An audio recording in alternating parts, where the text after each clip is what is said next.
The station hung in space like a massive ring of silver and glass. Inside, representatives from 47 different alien species gathered in the Great Council Chamber. Some had scales, others had fur. Some breathed oxygen, others required different gases pumped into special breathing masks. They all came together for one reason: to decide what to do about the humans. Hien Wu stood at the edge of the observation deck, watching the aliens file into the chamber. He was 43 years old, with gray streaks in his black hair and tired eyes that had seen too many wars on Earth. Next to him stood Jiwan, his partner and the best language expert humanity had ever produced. She could speak 12 alien languages already, after only 3 months of study. "They're afraid of us," Jiwan said quietly, watching the aliens through the glass. "They should be," Hien Wu replied. He didn't say it with pride.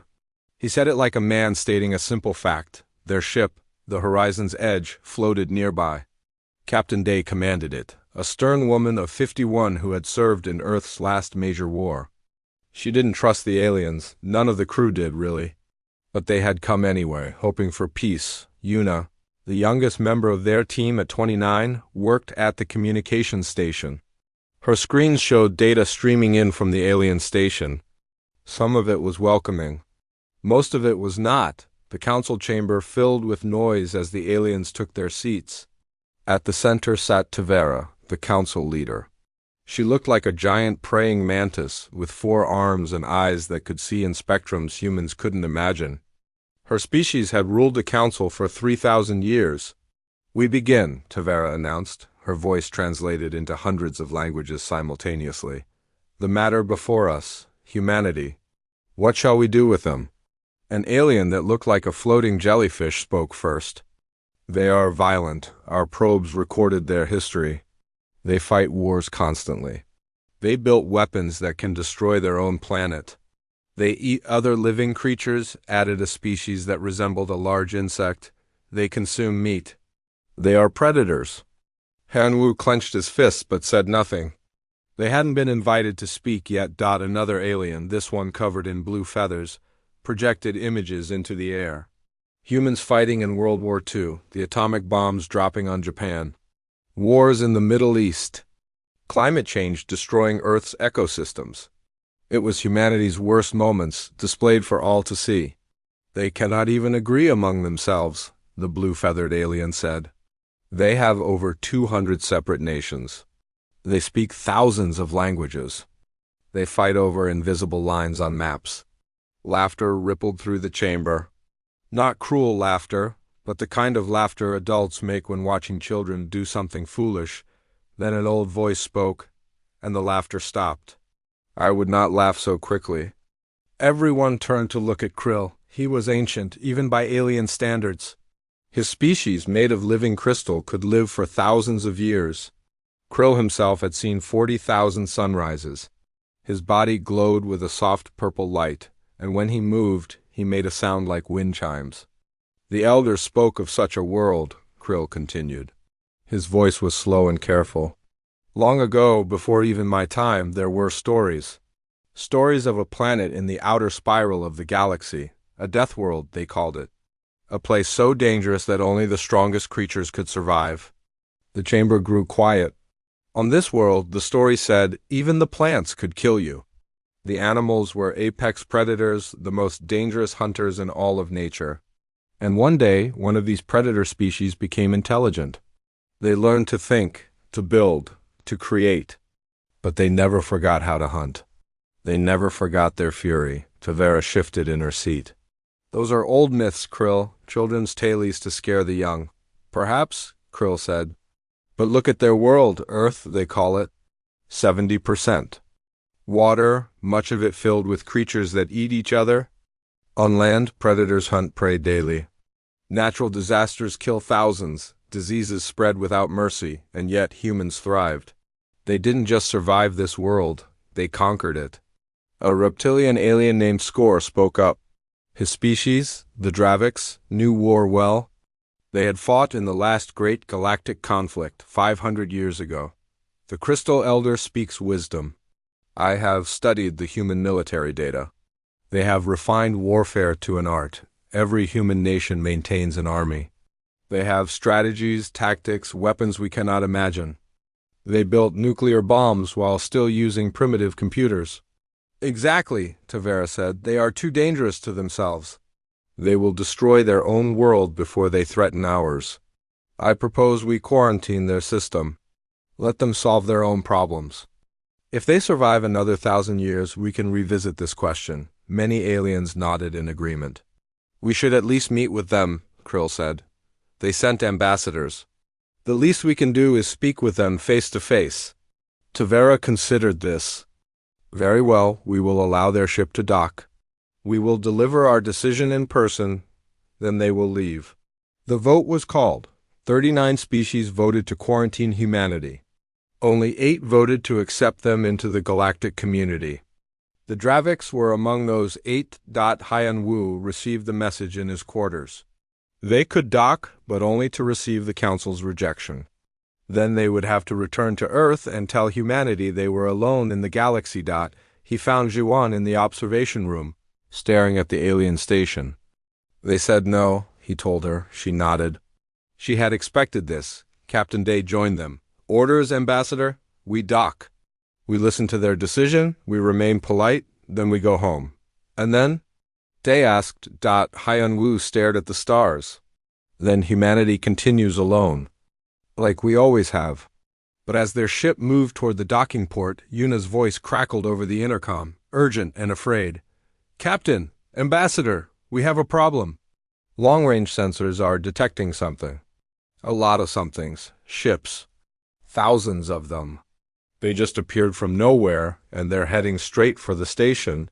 Hyan Wu and Day rushed to the bridge. The main screen showed space filled with red dots. Each dot represented a ship. There were too many to count. Yuna's hands flew across her controls. I'm picking up transmissions from the station. They're panicking. They've identified the fleet. Who are they? Day demanded. Yuna's face went pale. They're called the Reavers. According to the alien databases, they're a species that devours other civilizations. They've been dormant for 3,000 years. She looked up at them. They're not dormant anymore.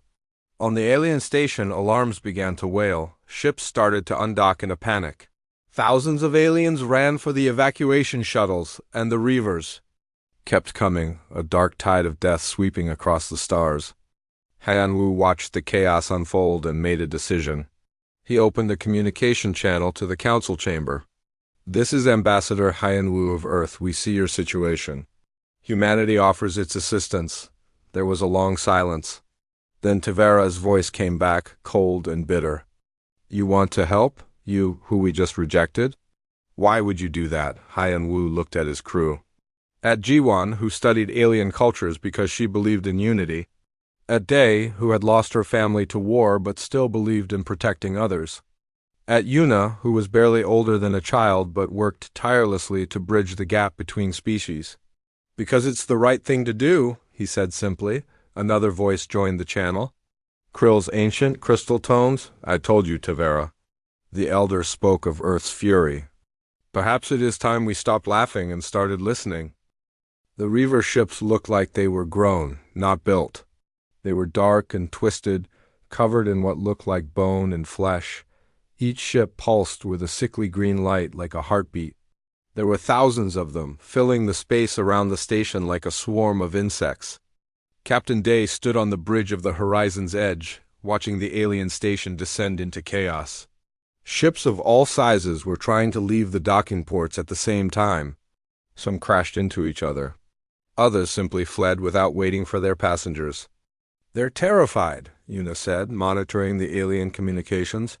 Half of these species have never even seen combat. They don't know what to do. Minho entered the bridge.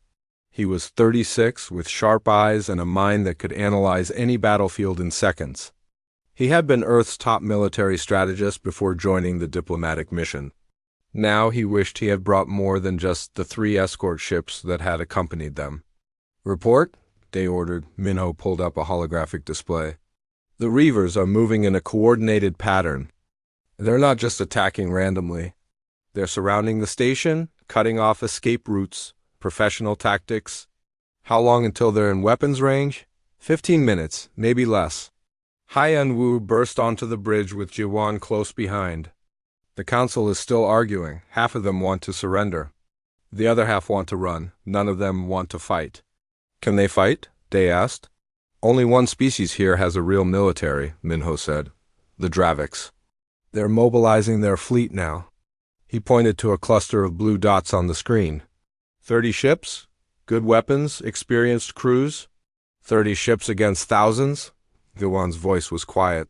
They're dead? Minho said flatly. Sora ran onto the bridge, carrying her medical kit. She was 31, a combat medic who had seen the worst of Earth's wars. Her hands were steady, but her face showed fear. I've been listening to the alien medical channels. They're not prepared for casualties. Their hospitals can't handle what's coming. The Dravik's fleet moved forward to intercept the Reavers. On the screen, Haiyan Wu watched the 30 blue dots race toward the thousands of red ones. It looked like watching ants charge at a tidal wave. Brave, Day muttered. Stupid, but brave.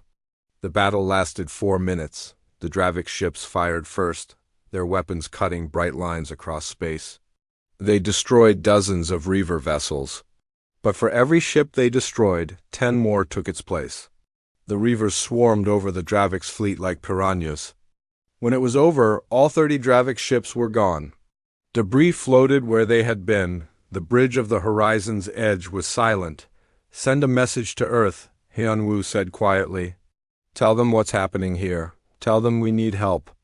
They're 3 weeks away at maximum speed, Day said. And tell them to hurry.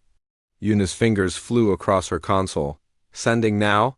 But Ambassador, what do we do for the next 3 weeks? Haiyan Wu stared at the screen. At the alien station, now surrounded by Reaver ships. At the thousands of innocent beings about to die. At the small cluster of human ships so far from home. We buy them time, They looked at him. With 3 ships? With everything we have. A communication came through from the station. Tavera's face appeared on the screen. She looked different now. The arrogance was gone. In its place was fear.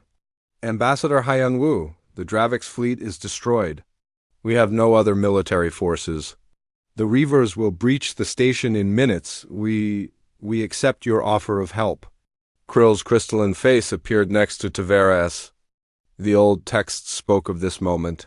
When darkness comes, only the fury of the death world can answer it. Haiyan Wu nodded. We'll need command authority over any ships that remain, and access to your station defense systems. Tavera hesitated for only a moment. Granted, what do you need? Time to evacuate your people. We'll hold the line, with 3 ships? Haiyan Wu allowed himself a small smile. You'd be surprised what 3 human ships can do. The channel closed. Day turned to her crew. Battle stations. All hands prepare for combat. Minho, give me options. Minho studied the tactical display. The Reavers are moving in 3 waves. First wave is almost here. They'll try to dock with the station and board it. Second wave will provide covering fire. Third wave is holding back, probably their command ships. We focus on the first wave, Day decided. Keep them away from the station. Buy time for evacuation. Captain, Yuna said. I'm detecting something strange. The Reavers are communicating. With each other, but not with radio or standard signals. It's something else, something biological. Can you jam it? I don't know, I've never seen anything like this. The Reaver first wave reached weapons range. The Horizon's Edge and its 2 escort ships, the Defiant and the Stalwart, moved to intercept. Fire at will, Day ordered. Human railguns opened up, throwing metal slugs at a fraction of the speed of light. Missiles streaked across the gap. Laser batteries burned holes through Reaver hulls. 3 human ships against hundreds of alien ones. The humans destroyed 20 Reaver ships in the first minute. Then 30, then 50, but the Reavers kept coming. They're not avoiding our fire, Minho said, puzzled. They're just charging straight at us. No evasive maneuvers. No tactics. Just raw aggression. Then we make them pay for every meter, Day said. A Reaver ship got too close to the Defiant. The human escort ship rammed it, both vessels exploding in a ball of fire and debris. Defiant is gone, Una reported, her voice breaking. Noted in the log, Day said. Keep firing. The battle raged for an hour. The Horizon's Edge and the Stalwart fought like cornered animals, destroying everything that came near. Behind them, the station worked frantically to evacuate its population. Sora moved through the ship, treating the wounded. Burns from overheated consoles, broken bones from explosive decompression. She worked without stopping, her hands covered in blood, both red and alien colors. Then Una made a discovery. Captain! I've figured out their communication system. It's telepathic. All the Reaver ships are connected to a single mind. They're not individual ships. They're like fingers on a hand, all controlled by one brain. Where's the brain? Minho demanded, far back, in the third wave. There's one ship much larger than the others. I think that's where the controlling intelligence is. Hyanwu leaned over the tactical display. If we destroy that ship, what happens to the others? I don't know, maybe nothing. Maybe they all shut down. It's worth a try, Day said. But we can't reach it. Too many Reavers between us and it. Then we get creative, Minho said. He pulled up a schematic of the Stalwart. The escort ships carry nuclear mines. Self-propelled, meant for area denial. We could program them to look like debris, let the Reavers ignore them, then detonate when they're in the middle of the swarm. That's insane, Juwan said. That's war, Minho replied. Day made the decision. Do it, Stalwart, are you receiving? The voice of the Stalwart's captain came back. Receiving. We'll deploy the mines. If we don't make it, Captain Day, it's been an honor. The honor is mine.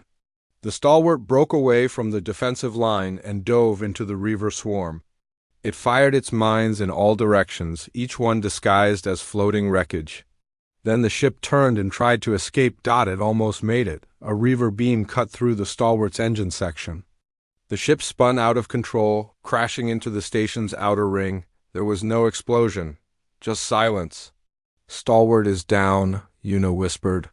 Detonate the mines, Day ordered. Space lit up with nuclear fire.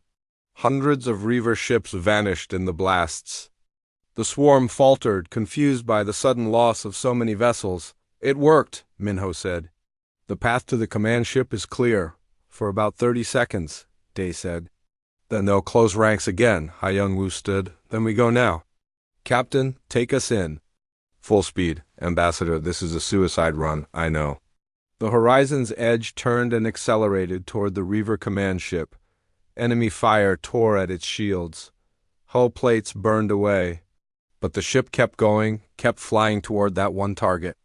Yuan grabbed Hyanwu's hand. If we die here, I want you to know, we're not dying today, Hyanwu said. But he squeezed her hand tight.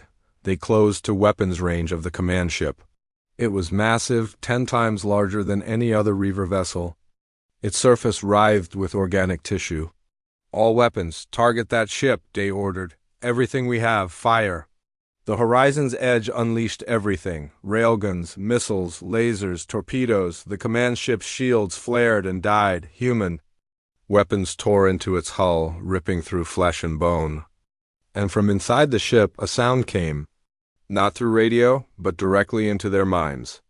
A scream of rage and pain and hunger, then silence. Throughout the Reaver fleet, ships began to drift. Their lights went dark. Their weapons stopped firing. They floated in space like dead leaves. We did it, Una said, not quite believing it. We actually did it. But Hyanwu was looking at the sensor display, at space beyond the station. At the readings showing more ships incoming. That was just the first fleet, he said quietly. Earth's forces are still 3 weeks away. The station isn't evacuated yet, and more Reavers are coming. Day met his eyes. Then we hold however long it takes. On the alien station, Tavera watched the single remaining human ship floating in a sea of dead Reavers. 3 ships had fought thousands and one. She finally understood what Krill had been trying to tell them. The elders had spoken of Earth's fury. The council had laughed. They weren't laughing anymore. 6 days had passed since the first Reaver attack. The Horizon's Edge floated near the alien station, its hull covered in scorch marks and patched holes. Inside, the crew worked without rest, preparing for what they knew was coming. On Earth, Hyun-woo's message had arrived. Within hours, every human government agreed to the same decision. They would send help. They would send everything. Admiral Tae-young commanded the Third Fleet, the largest battle group humanity had ever assembled. She was 57 years old, with white hair and eyes that had seen 3 wars. They called her the Hammer because she believed in hitting the enemy hard and fast. Without mercy, she stood on the bridge of her flagship, the Indomitable, and watched her fleet assemble. 847 warships. From massive carriers to small frigates, every ship humanity could spare gathered in one place. The admirals wanted to plan this operation for months, her second officer said. Study the enemy, develop strategies. We don't have months, Tae-young said. Our people are dying out there right now. We leave in 6 hours. The experimental FTL drives have only been tested twice. The engineers say there's a 60% chance of crew radiation exposure. Then we accept those odds. Prepare the fleet. 6 hours later, 847 human ships vanished in a flash of light, racing toward the alien station at speeds that shouldn't have been possible. The experimental drives tore at the fabric of space and tore at the crews inside the ships. Many would arrive sick. Some would arrive dying. But they would arrive 3 weeks ahead of schedule. Back at the station, Hyun-woo coordinated the defense with Tavera and the remaining council members. Most of the aliens had evacuated, but thousands still remained, trapped by damaged ships or refusing to leave their posts. Another Reaver fleet will arrive in 4 hours, Minho reported. Sensors show it's twice the size of the first one. And our reinforcements? Still, 2 days away, if they're pushing those new engines as hard as I think they are. Hyun-woo nodded. 2 days, they just had to survive for 2 more days. Bora arrived on the bridge. She was 34, a Special Forces commander with more combat experience than anyone else on the ship. She had been studying the dead Reaver vessels floating around the station. I've been inside one of the Reaver ships, she said without preamble. You need to see this. She pulled up images on the main screen. The inside of a Reaver ship looked like the inside of an animal. Walls of flesh. Veins carrying fluid. Something like organs in the corners. They're alive, Bora continued. The ships themselves are living creatures. And I found these. She showed an image of what looked like cocoons, hundreds of them, lining the walls. They're full of organic material, DNA from dozens of different species. I think the Reavers consume other life forms and use them to reproduce. Iwan covered her mouth. They eat entire civilizations? That's exactly what they do. And each ship can carry thousands of these cocoons. When they hatch, you get more Reavers. Then we can't let any of them escape, Hyun-woo said. If even one ship reaches a populated world, it would be the end of that world. Minho finished. The second Reaver fleet arrived exactly on schedule. This time, there were no surprises. The single human ship faced 3,000 Reaver vessels with no backup, no reinforcements, and no chance of winning. Well, Day said, watching the enemy fleet approach. We always knew we'd die somewhere. Might as well be here, buying time for others. But before the Reavers could attack, Yuna shouted in surprise, Captain? I'm detecting new ships entering the system. Human signatures. It's the Third Fleet. They're here. They're 3 weeks early, Jiwon said, stunned. Someone must have pushed those engines past safe limits, Minho said with grim respect. Space filled with human ships. 847 vessels, their weapons hot and ready. At their head flew the Indomitable, Admiral Tae-young's flagship. A communication channel opened. Tae-young's face appeared on the screen. She looked tired and sick, probably from the radiation exposure, but her voice was iron. This is Admiral Tae-young of the Third Fleet to all human forces. I'm told there are some aliens here who need our help. And I'm told there are some very ugly ships that need to be destroyed. Let's handle both problems. All ships engage the enemy. Show them why Earth doesn't lose. The human fleet hit the Reavers like a hammer striking glass. Tae-young's tactics were brutal and efficient. She didn't try to fight fair. She used nuclear mines just like Minho had. She sent drone swarms to confuse the Reaver sensors. She had her ships fight in coordinated groups, supporting each other, covering weaknesses, and when the Reavers got too close, she did something the aliens had never seen before. She rammed them. Ships without weapons left crashed into Reaver vessels at full speed. Damaged ships with failing reactors aimed themselves at enemy clusters and self-destructed. Human pilots flew suicide drones into Reaver weak points. The council members watching from the station were horrified. "They're killing themselves," Tavera said. "They're actually choosing to die." "They're choosing what they die for," Krill corrected. "There is a difference." Isial, a physicist who had been working on the station for the past 6 days, approached Hyun-woo with a tablet. She was 42, brilliant, and terrifying when she got an idea. "I've been analyzing the Reaver ships," she said. "I think I know where they come from. There's a planet 2 systems away. Heavy radiation signatures? Evidence of massive organic structures. I think it's their breeding ground. How many Reavers are there? Based on the size of the structures? Millions. Maybe billions?" Hyun-woo felt cold. "We can't fight billions. We don't have to fight them. We destroy the planet. I've been working with your engineers. We can build a weapon. We call it Earthbreaker. It uses antimatter contained in a magnetic field. When it hits the planet, it will cause a chain reaction in the planet's core. The whole world will tear itself apart." "That's genocide," Kiwan said. "Destroying an entire planet." "They're not a civilization," Isiel replied. "They're a plague. Would you hesitate to destroy a virus that was killing billions?" Han-woo looked at the battle raging outside, at the human ships dying to protect aliens who had rejected them, at the Reaver vessels filled with the consumed remains of other species. How long to build this weapon? 3 days. But we need council approval. They have to agree to destroy the planet. The council meeting was chaos. Species argued, shouted, threatened to leave. Some called the weapon an abomination. Others said it was necessary. Tavera tried to maintain order but failed. Finally, Hyun-woo stood and spoke. "You're debating morality while the Reavers consume entire civilizations. You're worried about what's right while your people die. This is why you needed us. Because we understand something you've forgotten. Sometimes survival requires terrible choices. Sometimes, to protect the innocent, you must be willing to become the monster." The chamber fell silent. "I've read your histories," Hyun-woo continued. "You've had peace for 3,000 years. You've grown soft.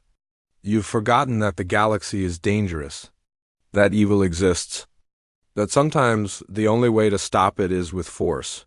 Humanity never forgot.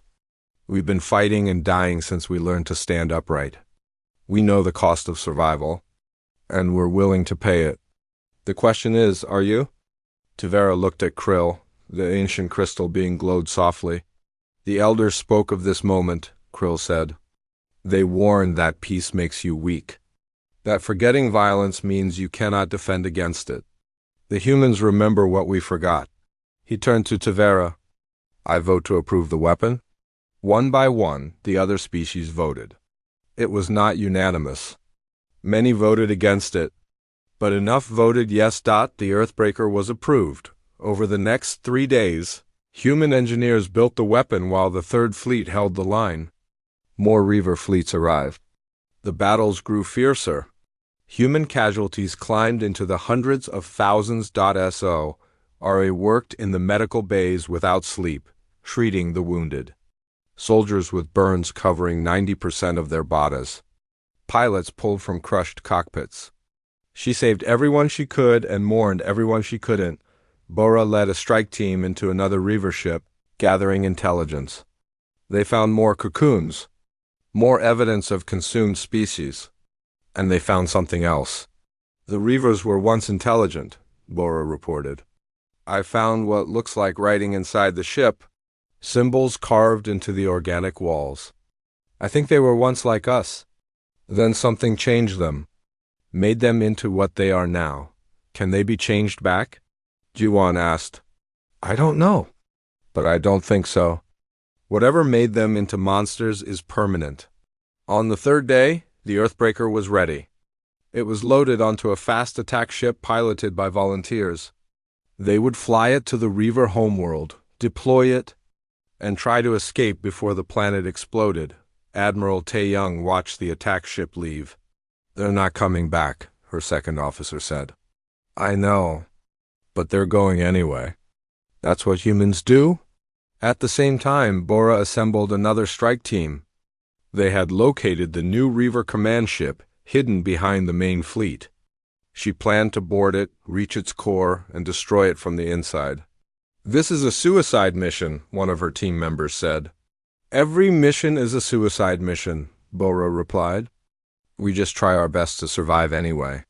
Her team consisted of 8 people, including a 24-year-old explosives expert named Nari. The stealth ship moved through space like a shadow. Inside, Bora checked her weapon for the 10th time. Behind her, 7 other soldiers did the same. They were heading into the heart of the Reaver fleet, toward a ship that could kill them with a thought. Quan sat at the controls, his hands steady on the flight stick. Through the viewscreen, they could see the Reaver command ship growing larger. It was enormous, bigger than anything humanity had ever built. Its surface moved like living skin. 2 minutes to boarding range, Quan said quietly. Nari, the explosives expert, patted the large pack on her back. Inside were enough charges to destroy a small moon. She was 24 years old and should have been finishing university, not flying into alien nightmares. But she had volunteered anyway. "Remember the plan?" Bora said. "We get in, find the core, plant the charges, and get out. We have 15 minutes. No heroics. No delays. We do this fast and clean. What if we can't find the core?" one of the soldiers asked. "Then we blow the whole ship and hope it's enough." The stealth ship attached to the Reaver vessel like a tick on skin. The boarding tube extended and sealed. Bora was first through the door. The inside of the Reaver ship was worse than the images had shown. The walls were made of flesh that moved and breathed. The air was warm and wet. Things that might have been organs pulsed in the corners. Veins as thick as a human arm carried glowing fluid across the ceiling. "It smells like death," Nari whispered. "It smells like dinner," Bora replied. "Move." They ran through the corridors, following the path Minho had mapped from analyzing the other Reaver ships. The core should be at the center, protected by layers of organic armor. Behind them, the flesh walls began to change. Openings appeared and things emerged. They looked like the Reavers had once been people, but twisted and wrong. Some had too many arms. Others had mouths where their eyes should be.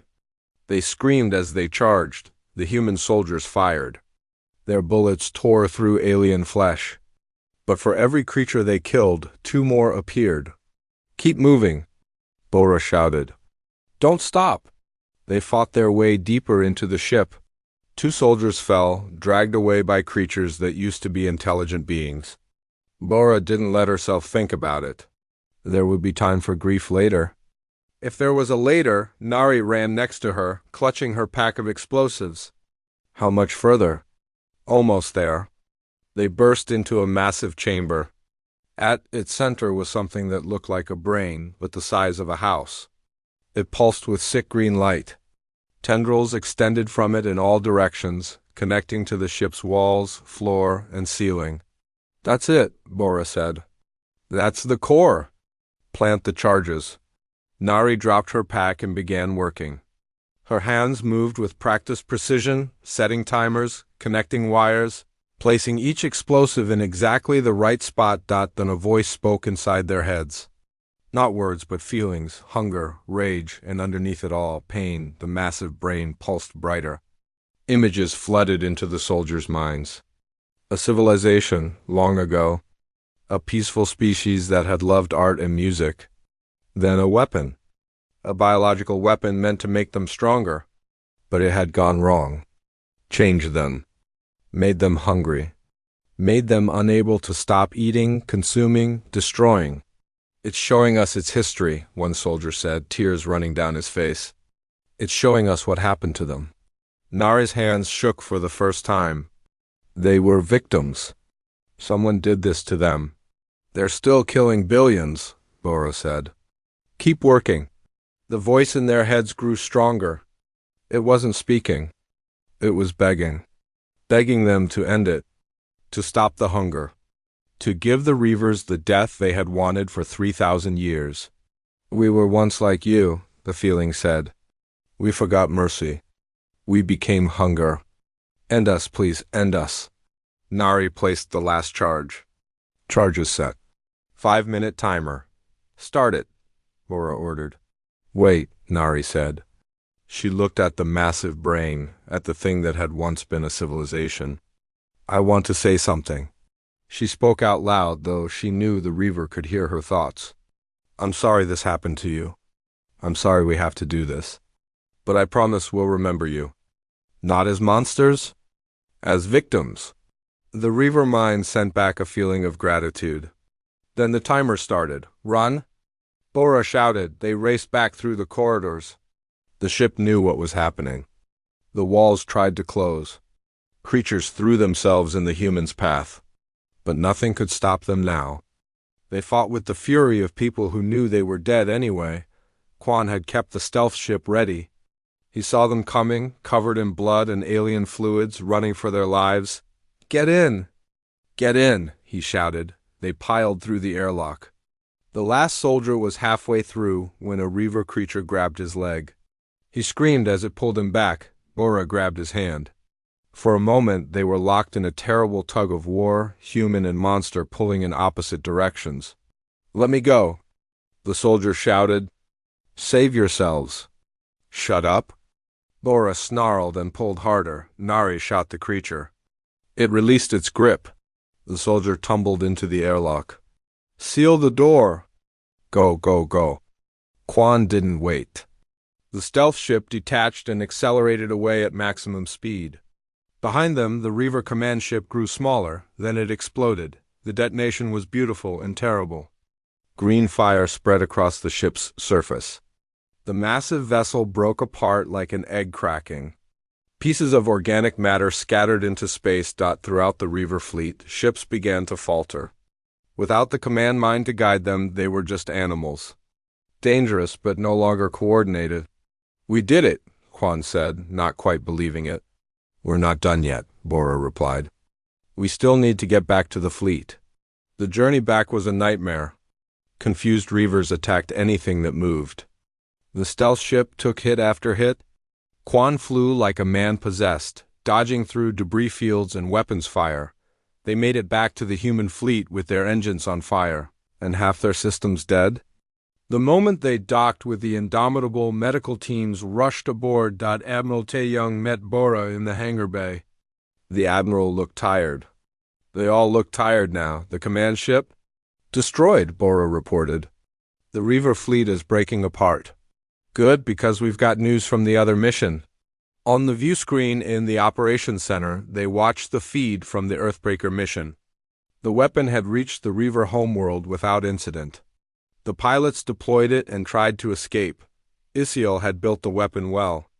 When it hit the planet, the magnetic field collapsed. Antimatter met matter. The explosion was visible from 3 star systems away. The planet didn't just explode. It tore itself apart from the inside. The core erupted, sending massive chunks of rock into space. The atmosphere burned away in seconds. Everything on the surface, every Reaver, every cocoon, every trace of their civilization, was vaporized. 300 million Reavers died in an instant. The council members watching fell silent. They had voted for this. They had approved the weapon. But seeing it, witnessing that much destruction, was different from debating it. We did that, Tavera said quietly. We ended an entire world. We saved the galaxy, Hyun-woo replied. But his voice was hollow. He felt no triumph. Only exhaustion and a deep sadness. The attack ship pilots hadn't escaped. The shockwave had caught them, torn their ship apart. They died knowing they had succeeded. Died knowing they had saved billions. SOR added their names to the list of the dead. It was a long list now. 230,000 humans had died in the war. 230,000 people who would never see Earth again. Jiwan found Hyun-woo standing in the observation deck, staring at the space where the Reaver planet had been. "We won," she said. "At what cost? Does it matter? If we hadn't acted, how many would have died?" "Billions," Hyun-woo admitted. "But that doesn't make it easier." Over the next week, the remaining Reaver ships were hunted down and destroyed. Without the hive mind and without their homeworld, they were just animals. Dangerous animals, but nothing humanity and the confluence couldn't handle together. The alien species that had evacuated began to return. They looked at the human fleet differently now. Not with mockery, not with dismissal, with fear. And with respect, Krill approached Hyun-woo in the station's main hall. The crystal being glowed softly in the dim light. "The Elder spoke of Earth's fury," Krill said. "I always thought it was a warning about your violence. But I was wrong. It was a warning about your capacity to do what is necessary, to make terrible choices and live with them." "Is that supposed to make me feel better?" "No, it is supposed to make you understand your responsibility. You have shown the galaxy what humans can do. Now you must show them that you know when to stop." 3 days later, the Confluence Council reconvened. This time, humans were invited to sit at the table. Tavera stood before the assembly. Her forearms were folded, her insect eyes unreadable. "The Confluence owes humanity a debt we can never repay. You saved us when we could not save ourselves. Therefore, the Council formally offers humanity full membership. You will have a voice in all decisions. You will be equals among the stars." Hyun-woo stood to accept. But before he could speak, Minho appeared at his side with a data tablet. His face was grim. "Ambassador, you need to see this. I've been investigating the Reaver's origin, tracking back their genetic modifications. And I found something." He showed the data to Hyun-woo, then to Tavera, then to the entire council.